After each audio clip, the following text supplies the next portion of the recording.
dice Moisés a Dios en el capítulo 33 de Éxodo, lo encuentra cuando usted lo quiera buscar y leer, le dice Moisés a Dios, si tú mismo no vienes con nosotros, no nos hagas salir de este lugar. Bien. Y Dios le responde, yo mismo iré contigo, Moisés, y te daré descanso. Todo te saldrá bien. Ciertamente haré lo que me pides porque te miro con agrado. Y entonces noto, queridos hermanos, que Dios estaba involucrado en la decisión. Moisés le dice, si no vienes con nosotros, no vamos. Si no vienes con nosotros, no salimos de Egipto. Y entonces Dios le dice, tranquilo Moisés, me gusta lo que estás haciendo, ánimo, yo te apoyo, estoy contigo. Y le dice, ¿por qué? Le dice, me agrada lo que estás haciendo, me agrado de ti. Le dice textualmente, te miro con agrado, me gusta lo que estás pensando, estás haciéndolo bien. Mire qué lindo si en esas resoluciones, si en esos objetivos que usted marcó, escuchara la voz de Dios que dijera, tranquilo, vamos, lo vas a lograr, estás haciéndolo bien, yo te respaldo, estás haciéndolo bien. Eso sería fabuloso. Eso, ¿sabe qué nos da? Garantía de éxito, porque Dios está involucrado en nuestra resolución. Ya no es nuestra resolución, no es mi resolución, es la resolución nuestra con Dios. Somos dos resolviendo. Por eso Moisés le dice, si no vamos juntos, no doy un solo paso. Y ahí encuentro el gran secreto, que Dios esté involucrado en la resolución. Pero hay una cosa más, y es en donde hoy vamos a poner el punto en estos minutos que tenemos para compartir juntos. Y es que encuentro que la primera resolución nuestra para que Dios forme parte de nuestro equipo sea agradarlo a Él. Y en este pasaje es donde toda la luz de lo que sucedió con el pueblo de Israel se echa sobre el pasaje. Yo mismo iré contigo, le dice. Tranquilo, Moisés, yo mismo te ayudaré a cumplir tus resoluciones. Haré lo que me pides y todo te saldrá bien porque te miro con agrado. Agradar a Dios, el gran secreto. Decía el evangelista Juan, y lo tenemos en Primera de Juan 2:17, el que hace lo que a Dios le agrada, vivirá para siempre. Agradar a Dios. Decía el apóstol Pablo, nuestro propósito, allí en Tesalonicenses, Primera de Tesalonicenses 2:4, dice, nuestro propósito es agradar a Dios. Y el Señor Jesús dice, el que me envió está conmigo, pues siempre hago lo que a Él le agrada. El que me envió está conmigo, ¿por qué? Porque siempre hago lo que a Él le agrada. El mismo Señor Jesús dijo eso y lo escribió Juan en el capítulo 8 y versículo 29. Él está conmigo porque hago lo que le agrada. ¿Cómo trabaja este asunto de agradar a Dios? Como les decía, a mí me gusta repasar el Antiguo Testamento porque analizo la forma de pensar de Dios, cómo actúa Dios, cómo se mueve Dios. En todas las páginas del Antiguo Testamento, en esas historias del pueblo de Israel, uno puede ver la línea de movimiento de Dios, qué cosas les gustan, cómo Él se mueve.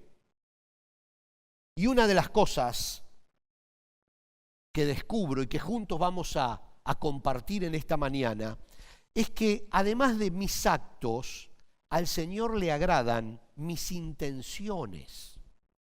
Lo que agrada el corazón del Señor son mis intenciones. Por eso Santiago, el gran apóstol Santiago, hermano del Señor Jesús, dice allí en Santiago 4, versículo 3, cuando piden algo, no lo reciben porque lo piden con malas intenciones para gastarlo en sus propios placeres, dice. No piden, no reciben lo que piden porque lo piden mal.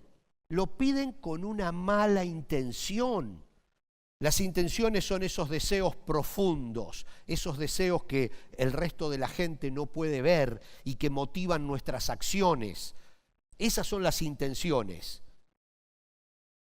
El sabio rey Salomón allí en Proverbios escribe: el Señor examina el corazón. El Señor examina el corazón. Él es el único que puede vernos por dentro, que puede ver de dónde nace nuestra verdadera motivación para hacer algo. Y es allí donde todo cambia. Hay muy buenos objetivos, miren, muy buenos objetivos. Aquí hay 33 buenos objetivos. Y si yo se los leyera, que no vamos a perder tiempo ahora en esto, porque usted tiene los suyos, yo tengo los míos, estos 33 coincidiríamos en muchos de ellos porque son buenos. Pero no basta con tener buenos objetivos, porque el Señor mira un poco más adentro de los objetivos que tenemos. Mira las intenciones con las cuales pusimos esos objetivos y eso le puede agradar o no agradar. Y nosotros ahora lo que tenemos que pensar es cómo agradar a Dios para que Él forme parte de nuestro equipo a la hora de una resolución. ¿Cómo agradarlo? Él no va a formar parte de nuestro equipo si no está agradado con nosotros, si no está contento con lo que estamos haciendo, si no coincide con lo que estamos haciendo. Hay muy buenos objetivos, muy buenos objetivos. Terminar con las deudas puede ser un muy buen objetivo, pero ¿y la motivación? Entonces usted dice, ¿por qué? ¿Por qué quiero terminar con las deudas? Y porque hace 3 años que me quiero comprar un carro nuevo y no puedo porque tengo las deudas del auto viejo. Ah, bueno, entonces quiere salir de una deuda para entrar en otra. O sea, el objetivo es bueno, salir de deudas, pero la motivación es mala, porque quiere salir de deuda para entrar en una deuda nueva. Entonces, hay objetivos que son buenos. Hay objetivos que son buenos. Adelgazar figura en todas las listas. Dígame si no figura en la suya. Bajar unos kilitos, unas libritas, figura en todas. En esta lista creo que es el segundo o el tercero, dice perder 5 kilos, o sea, 10 libras. Todos coincidiríamos en eso, pero la motivación es lo importante. Si queremos que Dios sea parte de nuestro equipo y esté a nuestro lado, la motivación. ¿Por qué quiero perder esos 5 kilos? Y bueno, porque quiero que me envidien. La motivación es mala. El objetivo es bueno. Y si usted dice, no, yo quiero perder esos 5 kilos porque quiero sentirme mejor. Quiero dar testimonio de que, al fin y al cabo, esto que camina por aquí es el templo de Dios y lo tengo que cuidar lo mejor posible. Entonces, ahí ya coincide el objetivo con la motivación del objetivo. También puede ser que haya anotado entre esas listas usted solucionar un problema con algún hermano, con algún familiar, con algún tío, un problema que tiene desde hace años, solucionarlo. ¿Cuál es la motivación? Y ganar y listo. Solucionarlo está bien, pero si la motivación es ganar, no es una buena motivación. La motivación sería solucionarlo aunque yo tenga que perder para demostrar que la vida cristiana no es una vida de laboratorio, es una vida de todos los días, donde lo importante es no tener conflictos con las personas a las que rodeo y no necesariamente ganar para solucionar el conflicto, sino incluso perder para solucionar el conflicto, porque el objetivo no es ganar, sino solucionar el conflicto. Entonces ahí tenemos distintas motivaciones. Hay 2 grandes mensajes dos grandes mensajes en la Biblia en el ministerio del Señor Jesús. Uno de esos mensajes fue cuando Él comenzó su ministerio de 3 años aquí en la tierra, y el otro cuando lo terminó. El primer mensaje que está registrado en Mateo es el famoso mensaje del Sermón del Monte. Y esto es muy importante, porque en este primer mensaje el Señor Jesús hace todo un detalle de qué cosas son importantes para agradar a Dios. Es un detalle largo.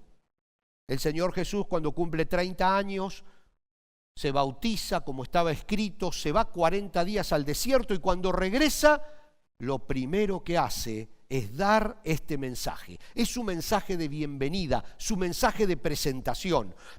Luego, al final de sus 3 años de ministerio, Él tiene otro mensaje que está en Juan capítulo 17, que es una oración espectacular, donde Él nos muestra cuál es su corazón ahora que estaba terminando su vida. Cuando Él dice que quiere que seamos uno, para que el ser uno sea un testimonio al mundo, así como Él, Jesús, es uno con el Padre. Pero en ese primer mensaje, volviendo al Sermón del Monte, allí el Señor Jesús delata lo que es la intención del corazón de Dios. Él quiere evaluar nuestras intenciones. Allí dice el Señor Jesús en ese primer mensaje que para Dios usted y yo somos la suma de nuestros actos más nuestras intenciones de esos actos. Que no es solamente lo que sale de la boca, sino lo que genera que eso salga de la boca.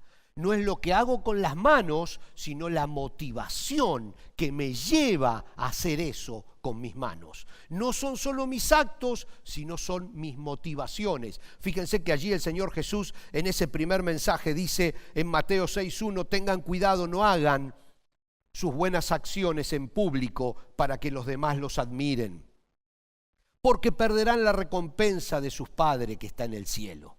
¿Por qué? Porque si no, solamente vamos a tener la recompensa de los que nos rodean. Nuestras buenas acciones no necesariamente tienen que ser en público, porque Dios mira el corazón. Y luego en Mateo 6, 5 y 6 dice, cuando ores, no hagas como los hipócritas, a quienes les encanta orar en público. Esto lo estaba diciendo el Señor Jesús. Cuando ores, apártate a solas, cierra la puerta detrás de ti y ora a tu Padre en privado. Entonces tu Padre, quien todo lo ve, te recompensará. Y hay otro pasaje donde él dice, donde el Señor Jesús dice, cuando ayunes, no pongas cara triste. Cuando ayunes, gracias, no es necesario que los demás vean que estás ayunando. Porque Dios mira el corazón, mira la intención. A partir de ahora, dice el Señor Jesús, en esta nueva etapa, dice el Señor Jesús en el Sermón del Monte, lo que quiero que sepan, dice el Señor Jesús, es que Dios mira las intenciones secretas del corazón. Y cuando a Él le agradan nuestras intenciones, ahí entonces empiezan a correr nuestras promesas. Isaías 41:13 dice, pues yo te sostengo de tu mano derecha. Yo soy el Señor tu Dios y te digo, no tengas miedo, aquí estoy para ayudarte. Por eso el apóstol Pablo le pudo decir a los tesalonicenses, todo lo puedo en Cristo que me fortalece. ¿Habrá oposición? ¿Habrá oposición? Sí, definitivamente va a haber oposición. Habrá esfuerzo, habrá sacrificio en cumplir las metas que nos hemos propuesto. Sí, va a haber sacrificio, va a haber esfuerzo y va a haber oposición. Pero si formamos un equipo con Dios y Él está a nuestro lado y nos dice, tranquilo, me agrada tu corazón, me agradan tus intenciones, yo sé lo que quieres hacer porque estoy viendo tu interior y te respaldo, avanti. Avanti, porque ya entonces no hay resoluciones difíciles de cumplir. Si Dios está con nosotros, podemos cumplirlas. Pero lo importante es la motivación de esa resolución. Yo mismo, le dice a Moisés, iré contigo y te daré descanso. Todo te saldrá bien porque me agradan tus intenciones. ¿Podrá decir eso de nosotros cuando escribimos nuestras metas y objetivos? ¿Podrá decir eso de nosotros cuando pensamos dónde queremos estar dentro de 2 o 3 años? ¿Podrá decir, yo voy a acompañarte en el camino para que logres el objetivo porque me gusta tu intención? Hay dos hombres de Dios, 2 personajes importantes en la Biblia que hoy se los quiero contar rápidamente una parte de sus vidas para que podamos entender que sí va a haber oposición. No quiere decir que a partir del momento en que Dios aprueba nuestro camino todo va a ser un lecho de rosas, porque para Moisés no fue un lecho de rosas caminar 40 años por el desierto. Miles fueron enterrados en las arenas calientes del desierto entre Canaán, el actual Israel, y el norte de Egipto, de donde salieron ellos. No fue un camino fácil. Hubo mucho esfuerzo, mucho sacrificio y mucha oposición, pero la ventaja es que se llega, se cumple, no hace falta romper listas, porque se cumple si Dios está en nuestro equipo, si somos 2. Un antiguo conocido mío decía, y siempre me gustó esa frase, el Espíritu Santo y yo somos mayoría aplastante.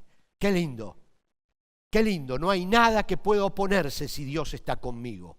Por eso le dice a Moisés, tranquilo, me gusta lo que estás haciendo, te irá bien, yo voy a acompañarte y te irá bien porque me agradas.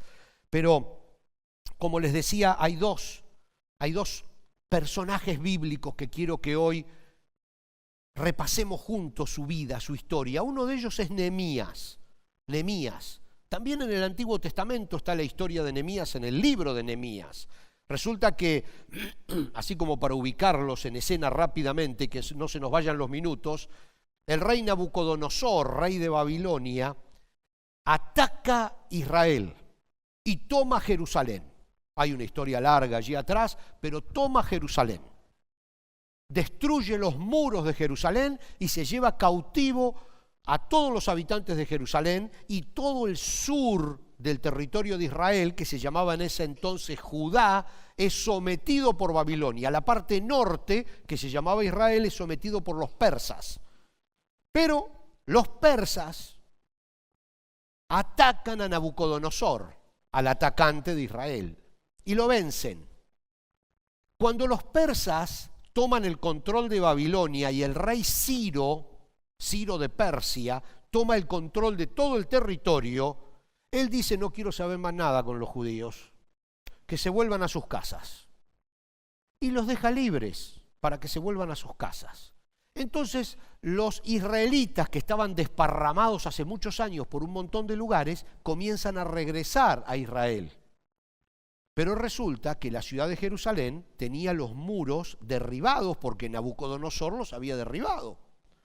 Y la gente tenía miedo de regresar a la ciudad por los ladrones, porque entonces los ladrones que andaban por el desierto entraban a la ciudad y robaban todo. Ellos plantaban un arbolito, venían los ladrones y se llevaban el arbolito. Entonces tenían miedo de vivir en Jerusalén. Nehemías, que también había sido exiliado junto con todos los demás, él había llegado a ocupar el puesto de copero de un rey. Servía el vino en la corte real. Y vienen y le dicen, mirá, a la ciudad de Jerusalén no hay forma de que la gente llegue porque como los muros están destruidos, la gente tiene miedo. Entonces él en el mes de diciembre, y por eso me gustó esta historia, porque en el mes de diciembre siente el llamado de Dios de ir a reconstruir los muros de Jerusalén. Y se pasa 3 meses orando. 3 meses orando porque había hecho la resolución, pero no sabía cómo cómo llevarla adelante, era una locura. Imagínense, él era un esclavo, era copero del rey, servía el vino, tomaba el vino para asegurarse de que no estuviera envenenado antes de que lo tome el rey. O sea, era descartable Nehemías. Si se moría Nehemías no pasaba nada, ponían otro copero. Y él siente que su resolución es salir de allí, ir a reconstruir los muros de Jerusalén. ¿A quién se le ocurre? Oró 3 meses y Dios le confirmó y le dijo: sí, Nehemías, me agrada tu forma de pensar. Me gustan tus intenciones. Y le abrió todas las puertas. Nehemías va y le dice al rey, le dice: rey, quiero ir a reconstruir los muros. Y el rey le dice: bueno, anda. Dice: ¿y qué necesitas? Sí, madera. Y le da todo lo que necesita. Pero hay oposición, mucha oposición. Y entonces esta es la parte que quiero que veamos juntos rápidamente. Resulta que, porque ¿sabes qué? Cuando estás en la voluntad de Dios hay oposición. Más en la voluntad de Dios estás, más oposición hay. Si todo es un lecho de rosas, casi te diría hay que reevaluar la situación. Resulta que Nehemías 4, los primeros 2 versículos, el 1 y el 2, miren lo que dice. Cuando Sanbalat se enteró de que estábamos reconstruyendo la muralla, ahora le digo quién es Sanbalat. Dice: cuando Sanbalat se enteró que estábamos reconstruyendo la muralla, se enojó muchísimo. Se puso furioso y se burló de los judíos, diciendo ante sus amigos y los oficiales del ejército de Samaria. Samaria era una zona allí en Israel. Dice: ¿qué cree que está haciendo este pobre y debilucho grupo de judíos? ¿Acaso creen que pueden construir la muralla en un día por tan solo ofrecer unos cuantos sacrificios? ¿Realmente creen que pueden hacer algo con piedras rescatadas de un montón de escombros? Siempre en la vida de todos hay un Sanbalat. Mire, usted le puede poner el nombre que quiera, pero basta que usted quiera hacer algo para que venga uno y le diga: no, no se puede. ¿No le pasó? No, no lo vas a lograr. No, eso es una locura. No, yo ya lo intenté, no lo logré. No, no lo vas a lograr. Siempre hay un Sanbalat.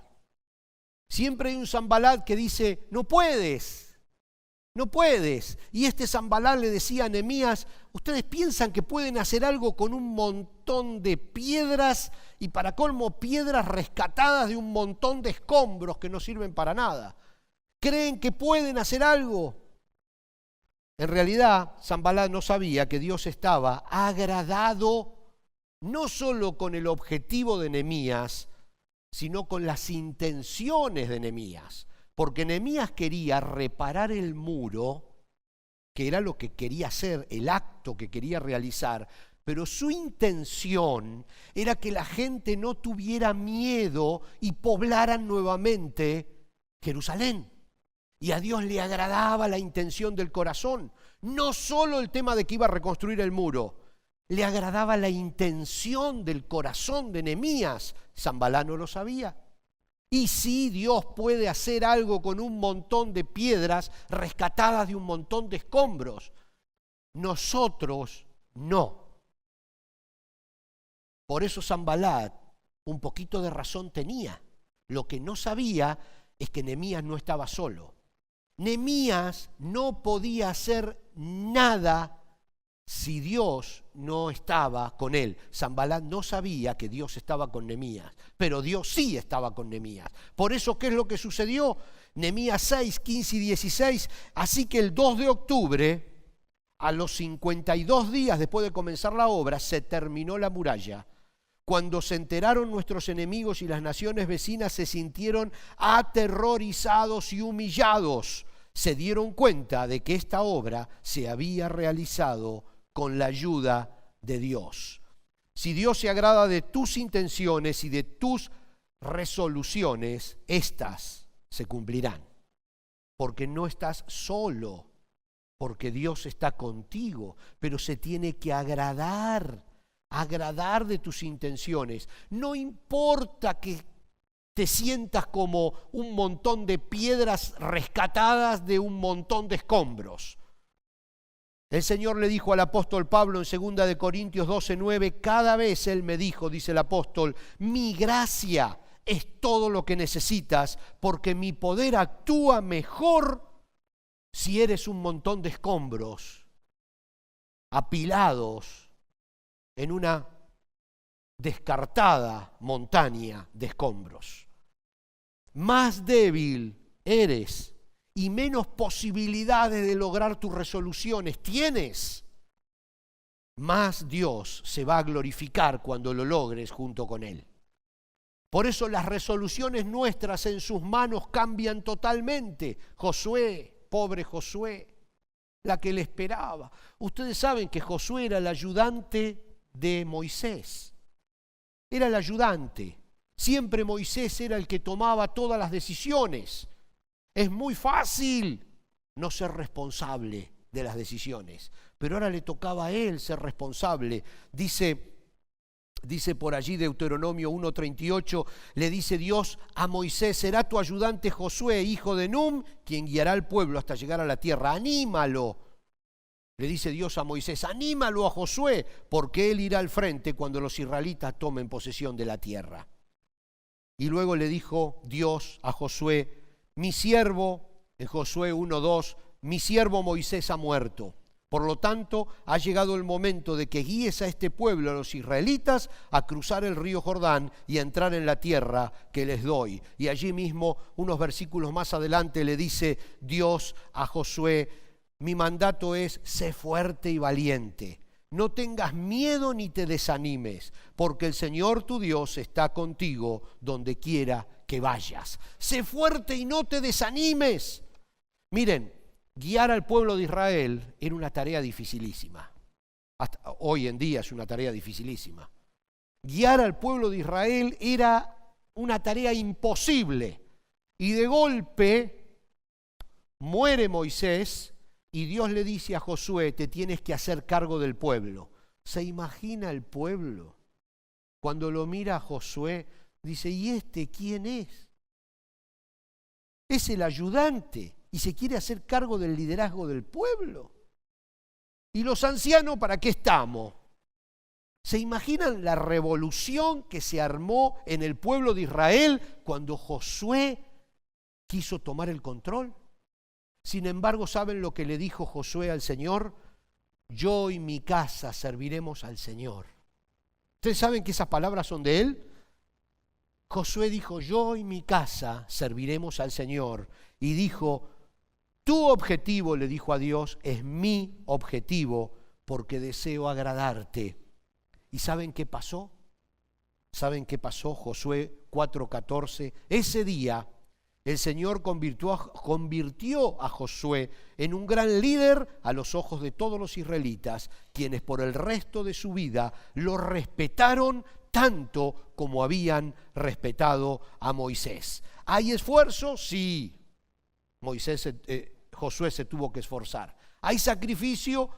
Josué se tuvo que sacrificar. ¿Hay oposición? Definitivamente hay oposición. La tuvieron todos. Nehemías, como el ejemplo que les di de Sanbalat, él no se puede. Y Josué, todos tuvieron grandes oposiciones para lograr sus objetivos, para lograr sus resoluciones. Pero no estaban solos, eran un equipo. El apóstol Pablo dice, y con esto terminamos, en el capítulo 6 y versículo 8, los que viven solo para satisfacer los deseos de su propia naturaleza pecaminosa cosecharán de esa naturaleza destrucción y muerte. Pero los que viven, dice, para agradar al Espíritu, del Espíritu cosecharán vida eterna. Agradar a Dios en lo íntimo del corazón, no con la boca, como decía el Señor Jesús, sino desde adentro, porque Él en realidad, cuando nos mira, nos pasa de largo. Él ve lo que sale de la boca, Él ve el fruto de nuestras manos, lo que hacemos, pero también ve lo que sentimos a la hora de hacer eso. Él constantemente está mirando nuestro corazón y evaluando nuestras intenciones. Por eso, agradar a Dios en lo secreto del corazón tiene que ser nuestro primer objetivo, tiene que ser nuestra primera resolución, tiene que ser nuestro primer compromiso. Y ese agradar a Dios tiene que ser lo que movilice nuestros próximos pasos, nuestras próximas resoluciones, como decía el apóstol Pablo a los Gálatas, para que entonces cosechemos vida eterna. para que entonces tengamos una resolución. Vamos a ponernos de pie. No hay resoluciones difíciles. Hoy el pastor Rick predicaba acerca de ese deseo del Señor Jesús en ese último mensaje que dio y que lo registra Juan en el capítulo 17, y él oraba que sean uno, porque cuando ustedes, decía el Señor Jesús, sean uno, así como mi Padre y yo somos uno, el mundo va a creer en mí, decía Jesús, cuando los vea a ustedes unidos. Que esa pueda ser nuestra primer resolución de este año. Ser un cuerpo cada vez más unido. Nosotros, entre nosotros, en los grupos, en las casas, en la semana, orando por los demás campus que hay en todos los demás países, orando por la gente en Palmetto, en Downtown, en todos los demás campus, en Coral Gables, orando, sintiéndolos cerca, siendo un solo cuerpo, orando por las personas que se están congregando en los servicios anteriores en inglés cada domingo en estas mismas sillas, uniéndonos con ellos. Esa era la oración del Señor Jesús. ¿Para qué? Para que el mundo crea.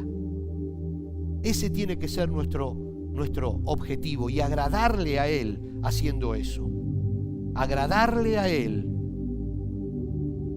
es el primer objetivo, la primera resolución que nos va a convertir en personas nuevas. Vamos a orar. Padre nuestro que estás en el cielo, gracias, porque cada vez que abrimos tu palabra podemos descubrir qué es lo que quieres de nosotros, qué es lo que quieres para el próximo día, para los próximos pasos. Podemos sentir en nuestro corazón tu espíritu hablándonos. Y lo que hoy nos has dicho a través de tu palabra es que quieres que nuestras intenciones te agraden, que sean limpias nuestras intenciones, que no solamente actuemos y hablemos, sino que además lo que motiva nuestro hablar y nuestro hacer sea una intención limpia que te agrade a ti. Y la primera de esas intenciones es que podamos vivir como un cuerpo, unidos, predicando a Cristo con nuestra unidad. Padre, agrádate de nuestras intenciones. Ayúdanos a agradarte con nuestras intenciones. En el nombre de Jesús. Amén. Amén. Dios me los bendiga.